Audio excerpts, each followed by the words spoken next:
చేశారు? ఎందుకు వీళ్ళ మీద ఇంత కక్ష కడుతున్నారు చంద్రబాబుని అడుగుతున్నాం.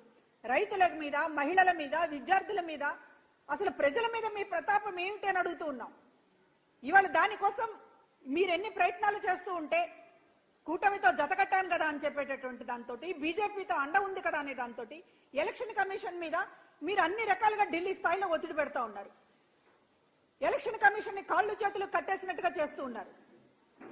ఎలక్షన్ కమిషన్ పూర్తిగా కళ్ళకి గంతలు కట్టుకుని ఈ రోజున ఆన్ గోయింగ్ స్కీమ్స్ ని, ఎప్పటి నుంచో అమలవుతున్నటువంటి పథకాలకు సంబంధించినటువంటి దాన్ని ఇవి కొత్తగా వస్తున్నటువంటి పథకాలు కాదని తెలిసినప్పటికీ కూడా ఈ రోజున ప్రజలకి పథకాలు అందకుండా చేయడంలో ఈసీ, ఎలక్షన్ కమిషన్ తన వంతు సైంధవుడి పాత్ర పోషిస్తా ఉంది.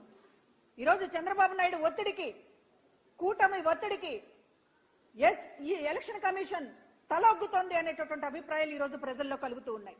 ఎందుకంటే చివరిగా గత నెల 16వ తారీఖు నుంచి అడుగుతున్నా కూడా ఎన్నికల కమిషన్ అనుమతి ఇవ్వకుండా ఈ రోజు చంద్రబాబు అడ్డుకుంటా ఉన్నాడు.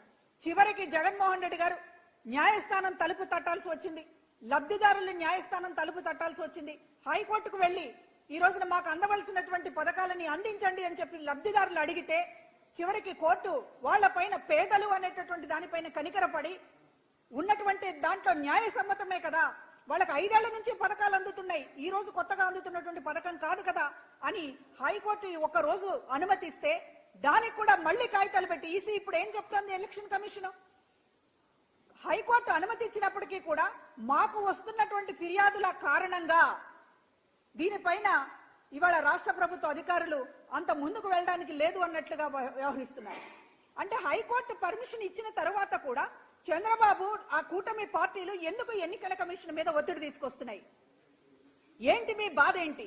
5 ఏళ్లుగా ఈ రోజున ప్రజలకి పథకాలు అందించినటువంటి ఈ ప్రభుత్వాన్ని చివరి దశలో పథకాలు అందుకుంటే తాము ఓడిపోతామనేటటువంటి భయంతో ఈ రోజున చంద్రబాబు చేస్తున్నటువంటి కుట్ర ఇది కాదా అని చెప్పి అడుగుతూ ఉన్నాం. ఈ రోజు ప్రజలు ఆలోచిస్తున్నారు, ఏంటి ఇంత అన్యాయంగా చేస్తున్నారు అనేటటువంటి. పథకాలను అడ్డుకోవడం అనేటటువంటి దాన్ని ఎవరైనా చేసేటటువంటి చర్యనా? మానవత్వం ఉండాలి. ఇవాళ రాజకీయంగా జగన్మోహన్ రెడ్డి గారితో తలపడాలి, తేల్చుకోవాలి. కానీ ఎవరైతే పేదలు ఉన్నారో, రైతులు నష్టపోతున్నారు, విద్యార్థులు అంతకంటే నష్టపోతున్నారు, మహిళలు నష్టపోతున్నారు. ఈబీసీ నేస్తం కింద అందాల్సినటువంటి నిధులని అక్కడ జగన్మోహన్ రెడ్డి గారి బటన్ నొక్కి ఎన్నికల కమిషన్ కోసం పర్మిషన్ ఎన్ని రోజుల నుంచి అడుగుతా ఉన్నారు? మీరు ఎందుకు వరుసగా ఫిర్యాదులు చేస్తా ఉన్నారు? ఎన్నికల కమిషన్ కాలు కలిపినా లేకపోతే ఏమాత్రం అనుమతి ఇచ్చినా సరే మేము నీ తడాకా చూపిస్తామనేటటువంటి పద్ధతిలో ఎన్నికల కమిషన్ ఎందుకు బెదిరిస్తున్నారు, ఎందుకు బ్లాక్మెయిల్ చేస్తున్నారు తెలుగుదేశం పార్టీ చెప్పాల్సినటువంటి అవసరం ఉంది. ప్రజల నుంచి పథకాలు ఆపడంలో మీకు వచ్చినటువంటి ఇదేంటి? మీకు వచ్చిన లాభం ఏంటి? ఈ రోజున ఢిల్లీ స్థాయి నుంచి ఒత్తిడి తీసుకొస్తున్నారు.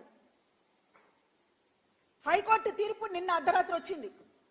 అర్ధరాత్రి వచ్చిన వెంటనే లబ్ధిదారులందరూ కూడా ఊపిరి పీల్చుకున్నారు.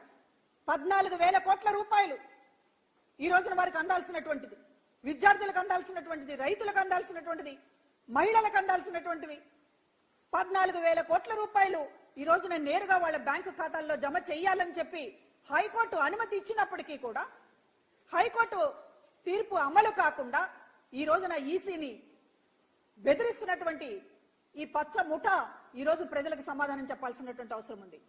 ఈ రోజు రైతుల ముందు రైతుల వ్యతిరేకి చంద్రబాబు అని చెప్పి చాలా స్పష్టంగా తెలుస్తోంది. ఇన్పుట్ సబ్సిడీ వాళ్ళకి అందితే మీకు వచ్చిన నష్టం ఏంటని అడుగుతా ఉన్నాను చంద్రబాబు. మహిళలకు వ్యతిరేకం, అవ్వాతాతలకు మీరు ఎలాగో వ్యతిరేకమని అర్థమైపోయింది. పెన్షన్లు వాళ్ళ ఇంటికి నేరుగా 5 ఏళ్ల నుంచి తీసుకుంటున్నటువంటి వాళ్ళని రోడ్డు మీదకి తీసుకొచ్చి ఎండలో నిలబెట్టి చివరికి 40 మంది ప్రాణాలను తీశారు. ఇప్పుడు రైతులకి సబ్సిడీ అందకుండా, మహిళలకి పథకాలు అందకుండా, విద్యార్థులకి ఫీజు రీఎంబర్స్మెంట్ అందకుండా ఏంటి మీరు సాధిస్తున్నది? వాళ్ళపైన కక్ష ఎందుకు? వీళ్ళకి పేద ప్రజలంటే ఇంత వ్యతిరేకం. మీరు 14 ఏళ్లు ముఖ్యమంత్రిగా ఉండి 40 ఏళ్లు రాజకీయాల్లో ఉండి ప్రజలకు చేసిన మేలు ఒక్కటి లేదు. మీరు ఏ రోజున ఒక్క రూపాయి ఇలా ప్రజలకు నేరుగా అందించగలిగారా? కానీ గత 5 ఏళ్లుగా జగన్మోహన్ రెడ్డి గారు వరుసగా ప్రతి సంవత్సరం కూడా ఇన్ని పథకాలు, ఇన్ని లక్షల కోట్ల రూపాయలు ప్రజలకు అందిస్తూ ఉంటే కనీసం చేసిన మంచిని ఆపాలని మీరు ఎలాగో మంచి చేయలేకపోయారు చంద్రబాబు. చేస్తున్నటువంటి మంచిని ఎందుకు ఆపాలి? ప్రజలకు జరుగుతున్నటువంటి వచ్చేటువంటి మంచిని ఎందుకు ఆపాలి? రాజకీయాల కోసం ఈ రోజు ఇంతమంది ఇన్ని లక్షల మంది ప్రజల్ని బలి తీసుకోవడం అనేటటువంటిది తెలుగుదేశం పార్టీకి ఒక చెడు శకునం. ఈ ఎన్నికలలో తెలుగుదేశం పార్టీ తన గొయ్యి తానే తవ్వుకుంటోంది. అవ్వాతాతల్ని ఎండలో నిలబెట్టి ప్రాణాలు తీసి ఒక రకంగా గొయ్యి తవ్వుకుంది. ఇవాళ రైతుల్ని, మహిళల్ని, విద్యార్థులని మొత్తం కూడా ఈ రోజు వాళ్ళకి రావాల్సినటువంటి అందకుండా ఇవాళ సెల్ఫ్ గోల్ వేసుకుంటుంది తెలుగుదేశం పార్టీ. హైకోర్టు తీర్పిచ్చినా కూడా, ఒక పెద్ద న్యాయ పోరాటం చేసి హైకోర్టు అనుమతి తెచ్చుకున్నా కూడా ఈ రోజున తెలుగుదేశం పార్టీ ఫిర్యాదుల మీద ఫిర్యాదులు ఇచ్చి వాళ్ళకి ఇవ్వడానికి వీల్లేదు అని చెప్పి ఒక శాసనంగా వీళ్ళు వ్యవహరిస్తా ఉన్నారు. ఒక పెత్తందారుల మనస్తత్వం ఎట్లా ఉంటుందనేటటువంటి దానికి ఇంతకంటే ఉదాహరణ మరొకటి అవసరం లేదు. ప్రజలు విజ్ఞతతో ఆలోచించాలి. వీళ్ళ అధికారంలోకి పొరపాటున వస్తే ఎవ్వరికి కూడా పచ్చి మంచినీళ్లు కూడా అందించేటటువంటి రకాలు కాదు వీళ్ళు. కనుక ఈ రోజున పథకాలు 5 ఏళ్లుగా అన్ని పథకాలు అందుకుంటున్నటువంటి ప్రజలు చివరి నిమిషంలో ఎందుకు ఇబ్బంది పడ్డారు? ఎన్నికలు వచ్చాయనే కారణంతో ఈ పెత్తందారుల ముఠా అంతా కూడా ఏకమయ్యి ఈ రోజున పథకాలు రాకుండా, డబ్బులు ప్రజల బ్యాంక్ అకౌంట్ లోకి పడకుండా ఎందుకు చేస్తున్నారు? వాళ్ళు ఏం ఆలోచిస్తున్నారు ప్రజలకు వ్యతిరేకంగా అనేటటువంటిది ప్రజలు అర్థం చేసుకోవాలని చెప్పి కోరుతూ ఉన్నాం.